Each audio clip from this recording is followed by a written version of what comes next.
Good morning to all. This is Padma Singh. And first of all, thanks guys for showering me with the lots of love and blessings. My efforts are paid off. आपका जो प्यार और support मिला है इतने कम समय में, इसके लिए मेरे पास कोई शब्द नहीं है। मैं तहे दिल से आप सबका शुक्रिया अदा करता हूँ आपके इस प्यार और सपोर्ट के लिए। इतने कम समय में आपने मुझे कहाँ से कहाँ पहुँचाया है, सब आपके सपोर्ट से ही संभव हुआ है। और ऐसा ही अपना प्यार और सपोर्ट बनाए रखिए आगे भी। और मुझे जिस दिन मैं लो फील करती हूँ तो उस दिन क्या होता है कि मैं आपके कमेंट्स पढ़ती हूँ और फिर से मैं एनर्जाइज फील करती हूँ और वापस जो है कंटेंट बनाने में लग जाती हूँ। तो आपके जो कमेंट्स है, आपका जो लाइक है, वो हमारे लिए फ्यूल का काम करता है। मैं आपके सभी कमेंट्स का रिस्पॉन्स करना चाहती हूँ पर यह पॉसिबल नहीं होता है, थोड़ा बिजी शेड्यूल है। लेकिन आप यकीन रखिए कि आपके कमेंट्स जो है मेरे लिए बहुत ही ज़्यादा वैल्यू रखते हैं और ये मेरे लिए एक प्रकार से फ्यूल का काम करते हैं। तो ये था, क्योंकि मैं सभी के जो है कमेंट्स का रिस्पॉन्स नहीं कर पाती हूँ, तो आज मैंने सोचा मैं वीडियो में ही सबको थैंक यू बोलूँगी, ताकि ये मेरा मैसेज सभी के पास पहुँच जाए। क्योंकि ये पॉसिबल नहीं होता कि हर एक पर्सन का मैं उसको थैंक यू बोलूँ या उसका रिस्पॉन्स कर पाऊँ।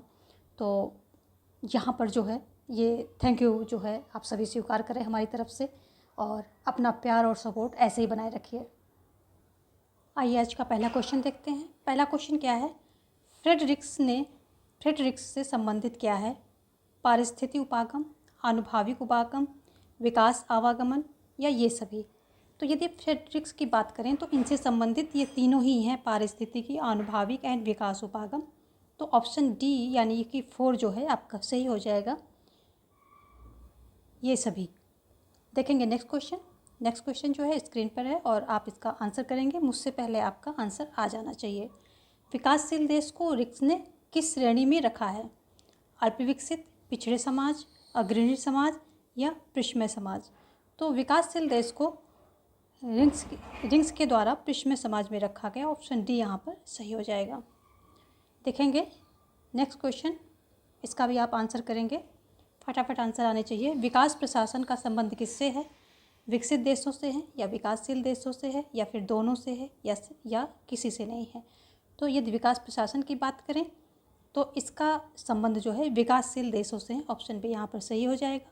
जो तीसरी दुनिया के देश थे, जब ये गुलामी से यानी कि औपनिवेशवाद से स्वतंत्र होते हैं, तब जो है इनके विकास में काफ़ी सारी समस्याएं आती हैं और उसी से जो है विकास प्रशासन का संबंध है। विकास प्रशासन का यहीं से उद्भव होता है, इनके विकासशील देशों से संबंधित है ये।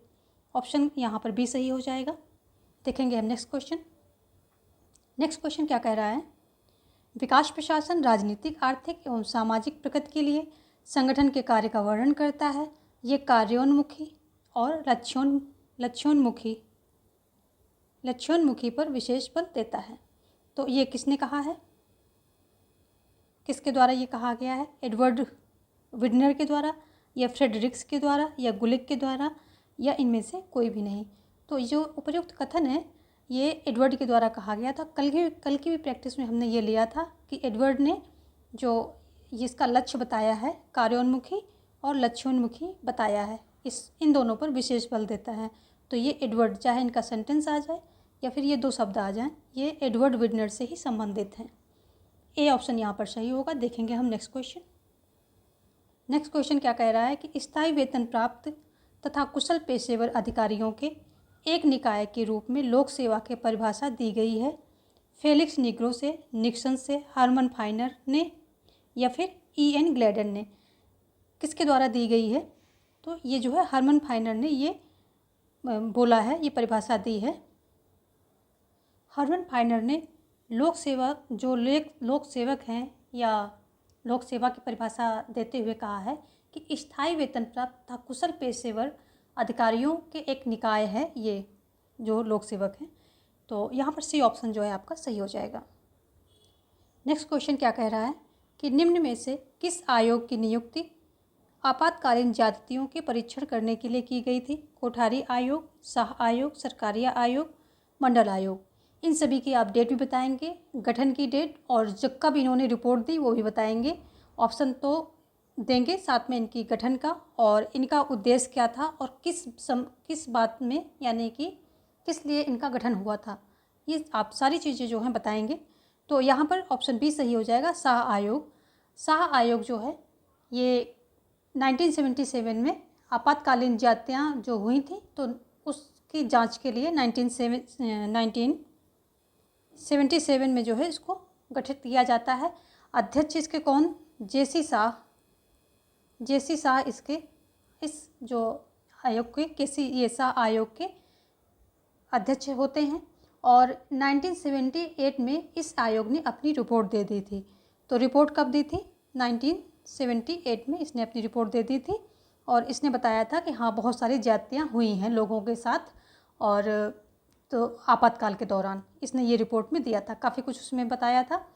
और अगर हम कोठारी आयोग की बात करें तो कोठारी आयोग की जो अगर गठन की बात करें तो 1964 में इसका गठन होता है, केंद्रीय सरकार के द्वारा किया जाता है और इसके अध्यक्ष दौलत सिंह कोठारी होते हैं। अध्यक्ष कौन है? दौलत सिंह कोठारी, ये जो है इसके अध्यक्ष होते हैं। ये किसके अध्ययन के लिए, किस उद्देश्य के लिए इसका गठन किया गया था? तो इसका उद्देश्य था जो शिक्षा प्रणाली को नई दिशा देना, इसका उद्देश्य था। इसके लिए जो है इसका गठन किया जाता है। और इस जो आयोग ने बहुत गहन अध्ययन किया और गहन अध्ययन करके बहुत ही महत्वपूर्ण जो है संस्तुतियाँ दी, यानी कि रिकमेंडेशन दिया इसने। तो इस काफ़ी इसका जो है इम्पैक्ट पड़ता है हमारी शिक्षा प्रणाली पर। कोठारी आयोग के बाद जब रिकमेंडेशन दी थी उसके बाद बहुत ज़्यादा हमारी शिक्षा प्रणाली में बदलाव देखे गए, डेप्थ में स्टडी की थी। और 29 जून 1966 में इसने रिपोर्ट दे दी थी और 23 संस्तुतियाँ यानी कि रिकमेंडेशन कितनी दी थी? 23 रिकमेंडेशन दी थी। इसने रिपोर्ट कब दी थी? जून 1966 में जो है इसने रिपोर्ट दे दी थी। 66 में रिपोर्ट इसने पेश कर दी थी। देखेंगे सरकारी आयोग, तो ये सभी को पता है केंद्र राज्य संबंध से संबंधित ये जो है आयोग है। प्लस ये गठित कब किया जाता है? तो 1983 में इसका गठन होता है। ठीक है, इसका 1983 में गठन होता है। और इसकी रिकमेंडेशन जो मेन है, वैसे तो इसने बहुत सारी रिकमेंडेशन दी थी और इसका मेन बात यह है कि राज्य में जैसे कि राजमन्नार आयोग, इस तरह के आयोग जो है गठित किए जा रहे थे और केंद्र का जो एक प्रकार से रवैया था उसके प्रति वो सारी रिकमेंडेशन दे रहे थे कि राज्यपाल को नियुक्त नहीं किया जाना चाहिए, अलग अलग रिकमेंडेशन दे रहे हैं। तो जब देखा कि सभी मतलब कई सारे राज्य जो है इस चीज़ को लेकर के आयोग गठित कर रहे हैं, तब केंद्र सरकार ने जो है सरकारी आयोग का गठन किया और इसने जो है बड़ी अच्छी सजेशंस दी। उनमें से 3-4 आप देख लें, सुन लें, जो कि बहुत ही इंपॉर्टेंट है, पूछी जाती हैं एग्जाम में। राज्यपाल की नियुक्त मुख्यमंत्री की सलाह पर की जानी चाहिए। तो इसकी रिकमेंडेशन आप ये भी जान लें कि इसकी ज़्यादातर रिकमेंडेशन को सरकार ने मान लिया था, कुछ एक को छोड़ के, जिसमें कि ये भी छोड़ दिया था कि राज्यपाल की नियुक्त मुख्यमंत्री की सलाह पर होनी चाहिए, इसको भी सरकार ने नहीं माना था। ठीक है, ये एक रिकमेंडेशन थी मेन में और इसको सरकार ने नहीं माना था। और क्या माना था? और दूसरा रिकमेंडेशन क्या थे कि अनुच्छेद 356 का प्रयोग अंतिम विकल्प होना चाहिए। ऐसा नहीं कि आप अपनी पर्सनल दुश्मनी के लिए या कोई थोड़ी सी बात के लिए भी 356 लगा दिया, ऐसा नहीं होना चाहिए। तो इसको भी काफ़ी हद तक जो है कंसीडर किया गया है। अभी इसका प्रयोग कम हो गया है, बीच में तो बहुत ही ज़्यादा था, यानी कि केंद्र से अलग कोई सरकार होती थी तो 80 के दशक में, तो उसको मतलब हटाने के लिए राज प्रशासन सबसे अच्छा आसान तरीका था। चलिए वो सब आप जानते होंगे। फिर अगली जो रिकमेंडेशन क्या देता है कि वित्तीय उन्नति के लिए ज़्यादा विकल्प दिए जाने चाहिए किसको? राज्य को। और फिर चौथी क्या थी कि जो सरकार की योजनाएं हैं उनको मत थोपो राज्यों पर, बल्कि जो राज्य की योजनाएं, उनकी अपनी खुद की योजनाएं हैं, उसमें केंद्र सहयोग करे। तो यहाँ पर एक प्रकार से जो केंद्र सरकार की दादागिरी थी, तो इस आयोग ने बोला कि अपनी जो है दादागिरी कम करके एक सहयोग जो है फ्रेंडली संबंध आप बनाइए राज्यों के साथ। अगर हम कॉमन अपनी लैंग्वेज में समझें तो ये बात इसने टोटल कही थी। तो ये कुछ 3-4 चीज़ें पूछ ली जाती हैं एग्जाम्स में, इसको आप नोट डाउन कर लेंगे, यदि आपको पता है तो अच्छी बात है। मंडल आयोग की बात करेंगे तो मंडल आयोग का गठन 1979 में होता है। ठीक है, और ये 1979 में गठन किया जाता है। विंध्येश्वरी प्रसाद मंडल इसके जो है अध्यक्ष होते हैं। सामाजिक एवं शैक्षणिक रूप से पिछड़े जो लोग होते हैं उनके लिए आरक्षण इसमें किया जाता है। 1980 में इसने जो है अपनी रिपोर्ट दे दी थी, ठीक है, रिपोर्ट दे दी थी, लेकिन विरोधों के चलते ये लागू नहीं हुआ। लागू कब होता है? 1992 में जो है लागू होता है। इसका बहुत विरोध हुआ था। तो और फिर इसी के चलते 2006 में उच्च शिक्षा में भी पिछड़े वर्गों को आरक्षण मिला था। तो ये भी याद रखें कि क्वेश्चन में आता है कि 2006 में जो पिछड़े वर्गों को आरक्षण मिला था उच्च शिक्षा में, आरक्षण कहाँ? उच्च शिक्षा में। उच्च शिक्षा में जो आरक्षण मिला था वो मंडल आयोग के इन्हीं नीतियों जो रिकमेंडेशन थी उन्हीं के चलते मिला था। तो यहाँ पर जो है बी ऑप्शन सही हो रहा है, शाह आयोग सही हो जाएगा। देखेंगे हम नेक्स्ट क्वेश्चन। अगला क्वेश्चन क्या कह रहा है कि प्रमुख समाजवादी चिंतक राम मनोहर लोहिया ने कितने प्रकार की असमानताओं की पहचान की थी? 3 की थी, 4 की थी, 2 की या 7 की? तो इन्होंने 7 प्रकार की असमानताओं की बात की थी और इसी को इन्होंने सप्त क्रांति बोला था। यानी 7 प्रकार की असमानताएं जो हैं सप्त क्रांति, यानी कि इनके प्रति जो संघर्ष होगा उसी को इन्होंने सप्त क्रांति का नाम दिया था कि ये असमानताएं के प्रति संघर्ष होना चाहिए। तो पहला कौन था? रंग भेद, रंग भेद था। दूसरा जातिगत, जातिगत था। तीसरा क्या था? स्त्री एवं पुरुष के बीच में जो असमानताएं हैं, ठीक है, स्त्री पुरुष के बीच में जो असमानताएं हैं। चौथा क्या था? औपनिवेशिक, औपनिवेशिक जो दूसरे राष्ट्रों पर कब्जा करके बैठते हैं, ये था। फिर क्या था? आर्थिक, आर्थिक पांचवा हो गया। फिर क्या है? अहिंसा,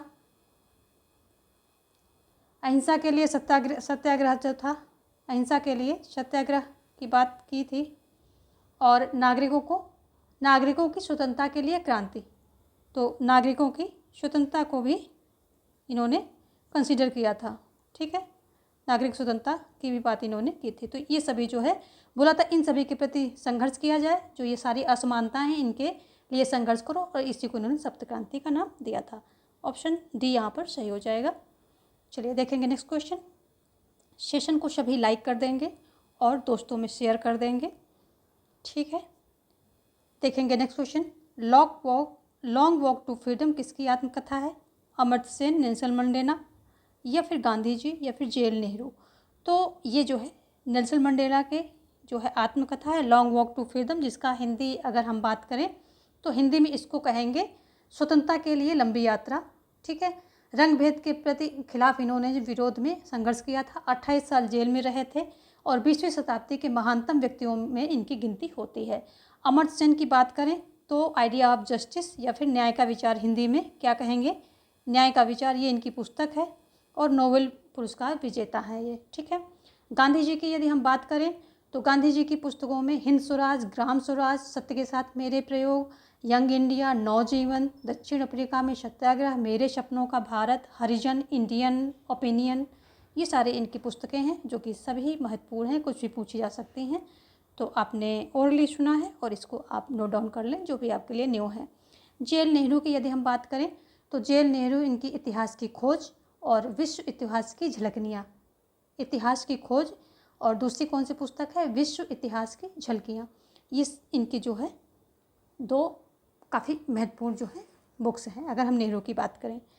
तो चलते हैं, देखेंगे हम नेक्स्ट क्वेश्चन, देखेंगे क्या कह रहा है। अगला क्वेश्चन है, क्वेश्चन क्या है? फ्रीडम फ्रॉम फियर किसकी पुस्तक है? गांधी जी की है, नेहरू की है या फिर आंग सान सू की, आंग सान सू की है या फिर नेल्सन मंडेला की है? तो फ्रीडम फ्रॉम फियर जो है आंग सान सू की पुस्तक है, ठीक है। और ये कहाँ की? म्यांमार की नेता थी, ठीक है, म्यांमार की ये नेता थी। और जो है भय से मुक्ति, अगर इसकी बात करें कि बुक का हिंदी रूपांतरण क्या होगा तो भय से मुक्ति, ये इनकी जो है इनकी संघर्ष की, ये इनकी एक प्रकार से आत्मकथा है, उसी में इन्होंने अपनी बातें कही हैं। चलिए देखेंगे हम नेक्स्ट क्वेश्चन। नेल्सन मंडेला को हमने, नेहरू जी को, गांधी जी को अभी देख ही लिया है, तो इनको छोड़ते हैं और आगे चलते हैं। नेक्स्ट क्वेश्चन क्या कह रहा है कि मेरे लिए वास्तविक मुक्ति भय से मुक्ति है। भय से मुक्त हुए बिना आप गरिमापूर्ण मानव मानवीय जीवन नहीं जी सकते, यह कथन किसका है? तो नेल्सन मंडेला या गांधी जी या अमर्त्य सेन या आंग सान सू की? आंग सान सू की किसका है? तो ये भी जो है मेरे लिए वास्तविक मुक्ति भय से मुक्ति है, तो ये जो है आंग सान सू की, आंग सान सू की ये क्या है? पुस्तक है।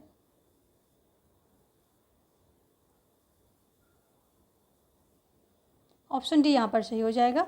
और देखेंगे हम नेक्स्ट क्वेश्चन।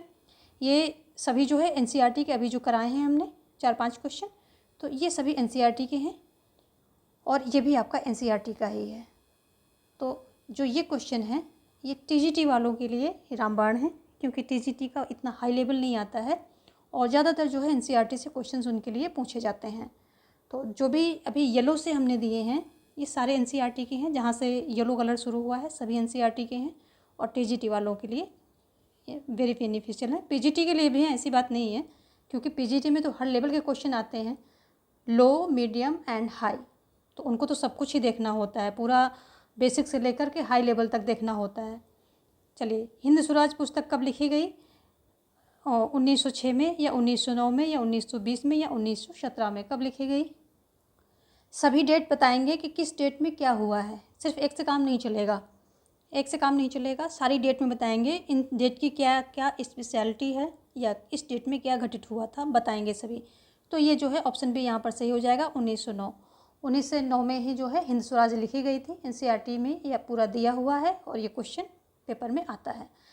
अगर हम 1906 की बात करें तो इसमें जो है कलकत्ता अधिवेशन हुआ था। दादा भाई नौरोजी जो है इस अधिवेशन के अध्यक्षता की थी इन्होंने, और इसकी एक खास बात क्या थी कि नरम और गरम जो दल थे, नरम गरम जो दल थे कांग्रेस के बीच, इनमें जो है मतभेद जो था वो उभर कर साफ साफ सामने आ गया था इसमें, यानी कि मतभेद जो है पूरी तरह से उभर के सामने आ गया था। तो ये क्या है? कलकत्ता अधिवेशन, कलकत्ता अधिवेशन से संबंधित है ये। और नौरोजी जो है, दादा भाई नौरोजी इसके अध्यक्ष थे। ठीक है। 1920 की बात करें तो असहयोग आंदोलन इसमें होता है, आप सभी को पता है। और 1917 की बात करें तो चंपारण, इसमें क्या होता है? चंपारण सत्याग्रह यहाँ पर होता है और ये पहला सत्याग्रह होता है गांधी जी का इंडिया में। यहाँ पर ऑप्शन बी ठीक होगा, यानी कि राइट है ये। और देखेंगे हम नेक्स्ट क्वेश्चन। नेक्स्ट क्वेश्चन क्या कह रहा है? निम्नलिखित में से किस मार्क्सवादी विचारक को एक मेधावी सिद्धांतकार के रूप में वर्णित किया जाता है? ऑप्शन है आपके सामने, लेनिन, ग्रामशी या माओ या ट्राटस्की। तो यहाँ पर जो है हम ऑप्शन कौन सा सही होगा? लेनिन। ऑप्शन ए यहाँ पर सही हो जाएगा। इन्हें मार्क्सवाद का व्यवहारिक जनक बोला जाता है, लेनिन को। ठीक है, मार्क्सवाद का व्यवहारिक जनक, क्योंकि मार्क्स ने सिर्फ क्रांतियों की बात की थी सैद्धांतिक रूप में, लेकिन इन्होंने व्यवहारिक रूप में उसको जो है धरातल पे उतारा था, तो इन्हें मार्क्सवाद का जनक बोला जाता है। और रूसी क्रांति लेनिन के द्वारा ही लाई गई थी 1917 में। ग्रामशी की बात करें तो ये मार्क्सवादी संशोधनवादी विचारक कहे जाते हैं। और क्यों कहे जाते हैं? क्योंकि इन्होंने जो है 20वीं शताब्दी में क्या किया, नए सिरे से मार्क्सवाद को स्थापित किया था, तो ये मार्क्सवादी संशोधनवादी बोले जाते हैं। मार्क्सवादी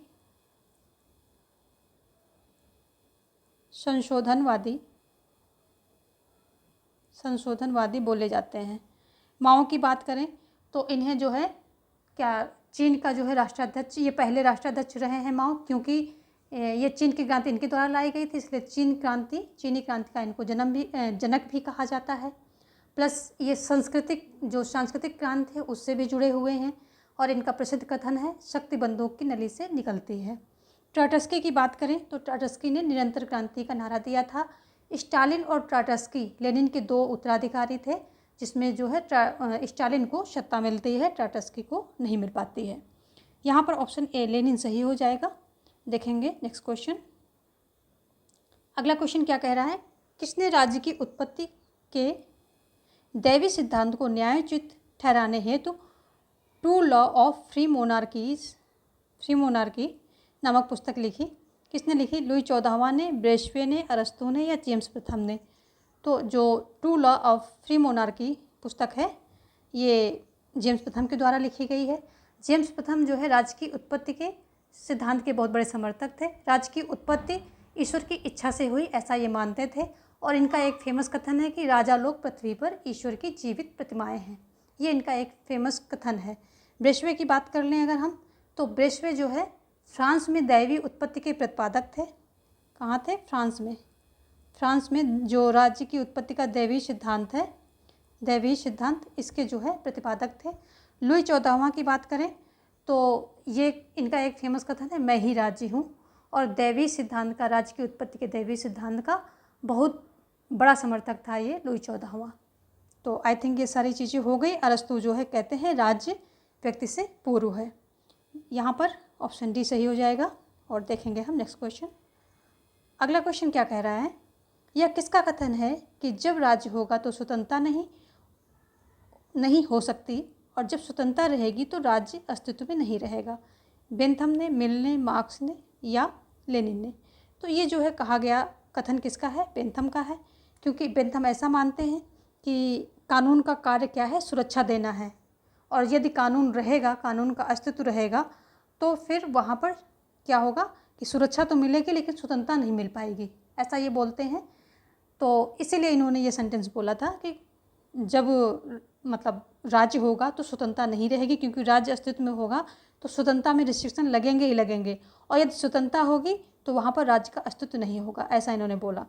तो ये बेंथम के द्वारा कहा गया कथन है। ठीक है। मिल महोदय जो हैं और ये इन्होंने हानि का सिद्धांत दिया है, और ये स्वकार्य और परकार्य कार्यों को दो भागों में बांटा है। ठीक है। ऑन लिबर्टी इनकी पुस्तक है। मार्क्स की बात करें यदि हम, तो मार्क्स ने बताया है कि राज्य शोषण का यंत्र है। क्या बोला है इन्होंने? राज्य को शोषण का यंत्र बोला है, शोषण का यंत्र बोला है। यदि हम लेनिन की बात करें तो लेनिन क्या कहते हैं? राज्य वर्ग संघर्ष की असाध्य अभिव्यक्ति है। तो इन्होंने राज्य को क्या बोला है? वर्ग संघर्ष की असाध्य अभिव्यक्ति बोला है।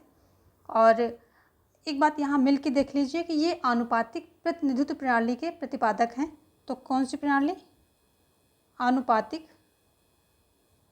प्रतिनिधित्व प्रणाली के ये प्रतिपादक हैं। यहाँ पर ऑप्शन ए आपका सही हो जाएगा। देखेंगे नेक्स्ट क्वेश्चन।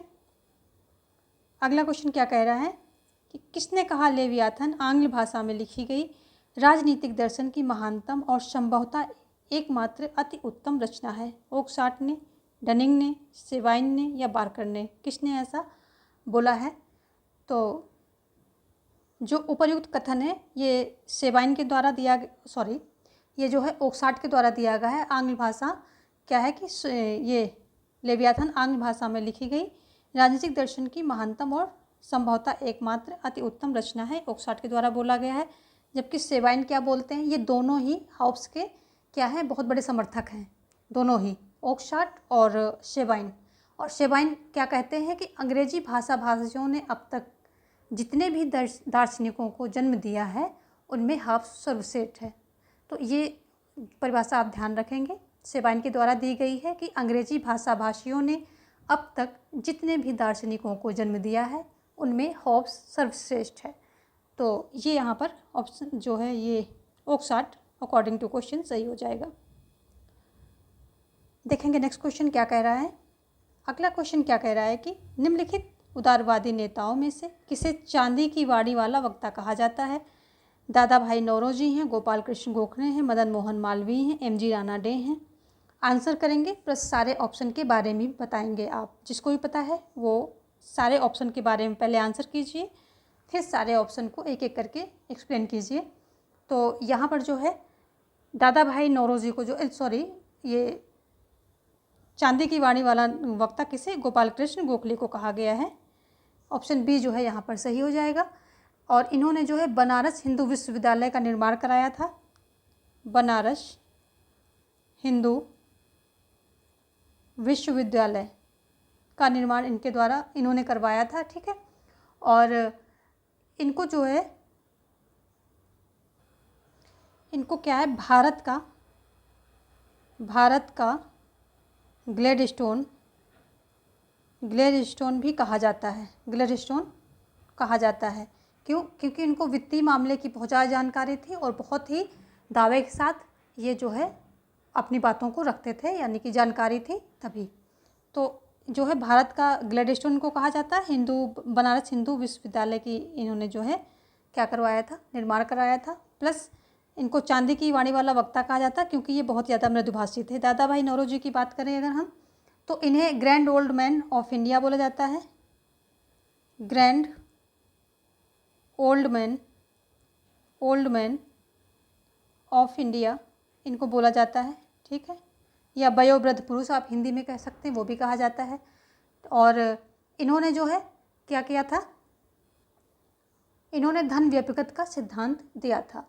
मदन मोहन और मालवीय की बात कर लें तो ये जो है काशी हिंदू विश्वविद्यालय के प्रणेता थे और महामना की उपाधि से इनको नवाजा गया था।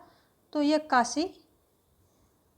काशी हिंदू विश्वविद्यालय के ये प्रणेता थे और महामना की उपाधि से इनको जो है नवाजा गया था। एमजी राणा डे की बात करें तो ये ब्रिटिश काल में न्यायाधीश, लेखक, समाज सुधारक, इन सब क्षेत्रों से संबंधित थे।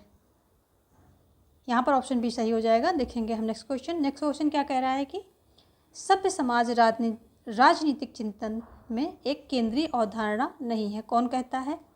FWG हीगल के अनुसार, जे बेंथम के अनुसार, ए ग्राम्शी के अनुसार या VI लेनिन के अनुसार। तो यहाँ पर जो है हीगल, बेंथम और ग्राम्शी इन सभी के अनुसार जो है ये जो सभ्य समाज के राजनीतिक चिंतन की केंद्रीय अवधारणा जो है सभ्य समाज राजनीतिक चिंतन की केंद्रीय अवधारणा है। लेकिन जो लेनिन है इन्होंने जो वर्ग को राज्य चिंतन की केंद्रीय अवधारणा मानते हैं। तो इन्होंने किसको बोला है?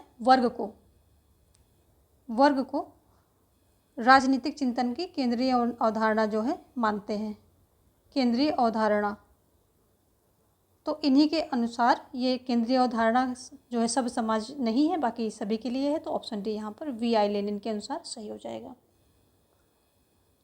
नेक्स्ट क्या कह रहा है?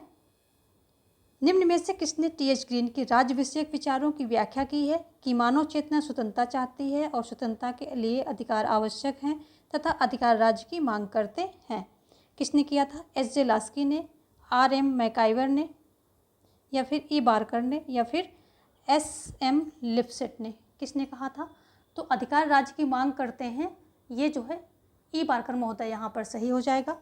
क्योंकि E बार्कर जो है जो ग्रीन की परिभाषा दी गई थी तो उसको जो है ज़्यादा स्पेसिफाई करते हैं, यानी कि ज़्यादा उसको अच्छी तरह से प्रस्तुत करते हैं।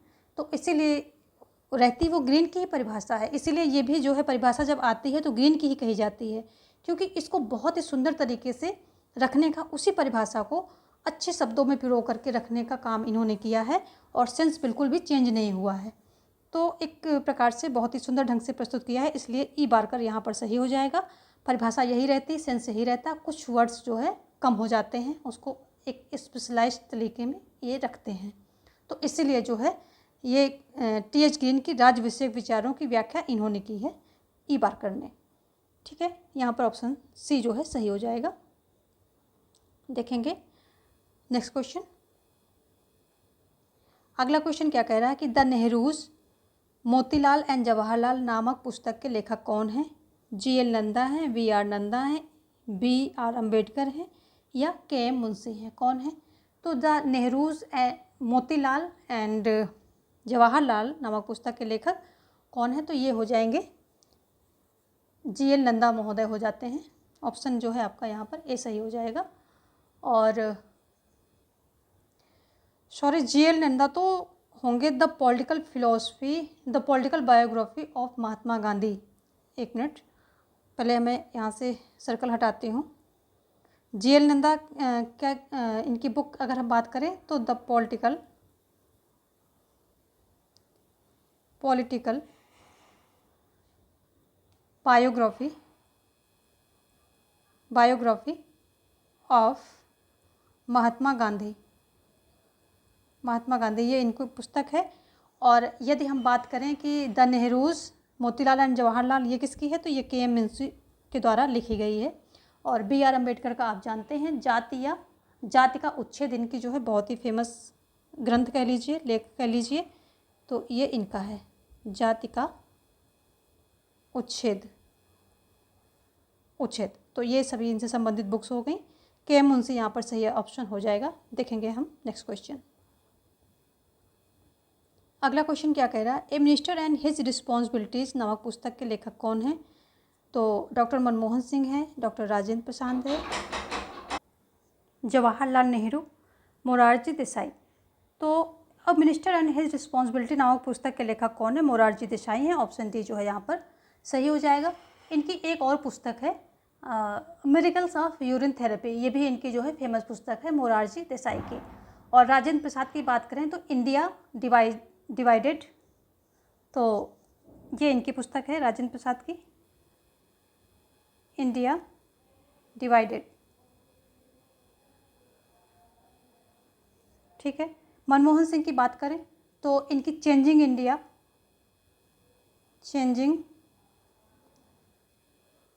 इंडिया जो है इनकी पुस्तक का नाम है, और इसमें इन्होंने आज आर्थिक एवं राजनीतिक पहलुओं पर प्रकाश डाला है। जवाहरलाल नेहरू की आप बुक्स अभी अभी हमने बात करी थी, डिस्कवरी ऑफ इंडिया, तो इसकी हम बात कर चुके हैं। तो आज के सेशन के लिए बस इतना ही। और जो लोग भी अभी तक सेशन में बने हुए हैं, लगे हुए हैं, तो वो डिजर्व करते हैं सक्सेस को, क्योंकि सक्सेस एक दिन की मेहनत से नहीं बल्कि हर दिन के तप से, डेली जब आप तपेंगे तब आप सोना बनेंगे। तो डेली के तप से जो है सक्सेस मिलती है। तो आप सभी को सैल्यूट, जो भी लास्ट यानी कि एंड वीडियो तक जो भी बने हुए हैं पेशेंस के साथ और लर्न कर रहे हैं चीज़ों को, तो आप सभी को सैल्यूट, और आप सब ज़रूर सक्सेस होंगे। और इसी के साथ आज का सेशन हम यहीं पर एंड करेंगे। Thanks for watching. और आप सभी मेरी वीडियो को शेयर कर दीजिए अपने सभी दोस्तों में, और लाइक कर दीजिए, और कमेंट तो आप अच्छे करते हैं तो कमेंट भी कर दीजिए, क्योंकि उससे मुझे फ्यूल मिलता है और अच्छा कंटेंट लाने के लिए। और प्लस मैं आपको बताना चाहूँगी कि पोल पाथ परिवार जो है फ्री एजुकेशन देने के लिए डेडिकेटेड है, और सिर्फ एक सब्जेक्ट से आपको सारी चीज़ें हम पूरा नहीं कर सकते, हमें पूरा जो है कॉम्बिनेशन लाना पड़ेगा, यानी कि और भी सब्जेक्ट के टीचर हमें लेने पड़ेंगे, हायर करने पड़ेंगे। तो उसके लिए आपकी सपोर्ट की ज़रूरत है। आप इन वीडियोस को इतना फैलाइए कि व्यूवर्स अधिक हो जाएं, सब्सक्राइबर्स एकदम से बढ़ जाएं। तो मैं आपके लिए जो है कुछ और टीचर्स लाना चाहती हूँ, और आपके लिए क्वालिटी मटेरियल देना चाहती हूँ। प्रिंटर्स हमें रखने हैं, टीचर्स रखने हैं, और फ्री एजुकेशन आपको सभी सब्जेक्ट्स की प्रोवाइड करने का मेरा सपना है। तो इस सब में जो है आपको ही सपोर्ट करना पड़ेगा। आप सपोर्ट करेंगे तभी जो है ये पोल पाथ परिवार आगे जाएगा, और आप सबको जो है फ्री एजुकेशन हम दे पाएंगे। एक क्वालिटी एजुकेशन आपको मिल पाएगी हमारे परिवार की ओर से। तो यदि आप सपोर्ट करेंगे तो हम डेडिकेटेड हैं फ्री एजुकेशन देने के लिए, और बाकी आप पे डिपेंड करता है। जैसे आपने सपोर्ट किया है, अब इससे और ज़्यादा प्रयास करके आपको हमें सपोर्ट करना है, और ज़्यादा वीडियोस को शेयर करना है, और हमारे चैनल को फैलाना है। तो ये सब आप पे डिपेंड करेगा। बहुत बहुत धन्यवाद। जो भी जितना भी आपसे मुझे प्यार मिला है, बहुत मिला है। हर किसी को इतना नसीब नहीं होता है। आपका सपोर्ट और प्यार मुझे बहुत ज़्यादा मिला है। इसके लिए मैं आप लोगों को तहे दिल से धन्यवाद देना चाहती हूँ। तो आज के लिए सेशन यहीं पे स्टॉप करते हैं। Have a nice day.